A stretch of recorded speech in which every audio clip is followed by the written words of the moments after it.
In this Savoring Today video, we're going to talk about how to get the very most out of sprouted wheat flour so that you can produce breads that are light and fluffy and not heavy and dense like what you normally find in the grocery store.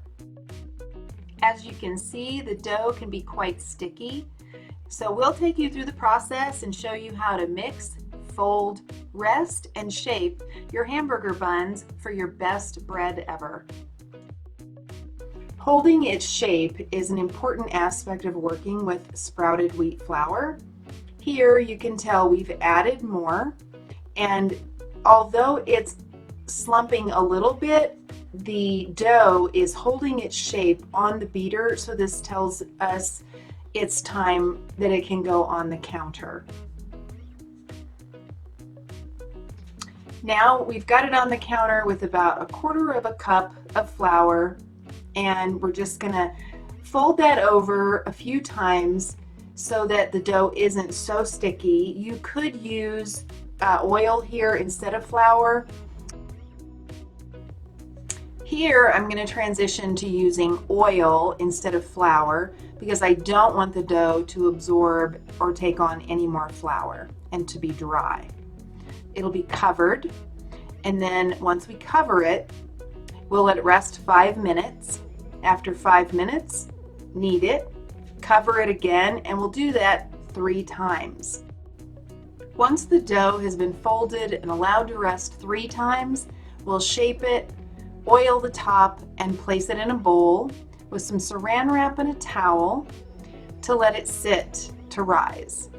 Once risen, you'll oil your hands, punch the dough down, and then begin to divide the dough.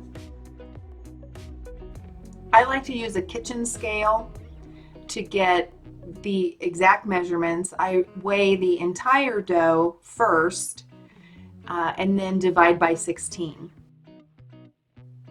It might take a little practice when you begin to shape the buns.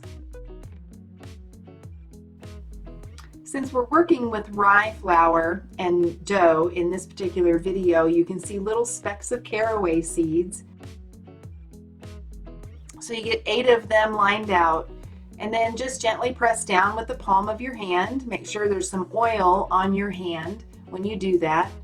And it may take a little shaping and a little bit of practice to get those pressed out, but it comes together pretty quickly. You're going to cover that with an inverted pan. As the best way I have found to keep a towel or anything off the top of the delicate buns.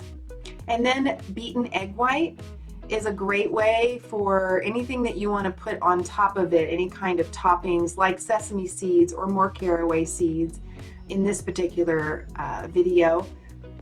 We've also used poppy seeds. Oats are another great topping for hamburger buns, but that egg white will help it to stick. Of course, you don't have to put anything on top of the buns, and the egg whites will just make the crust nice and shiny. Or you can wait and when they come out of the oven and brush them with butter like these hot dog buns in the photo. Get all the recipe details at savoringtoday.com.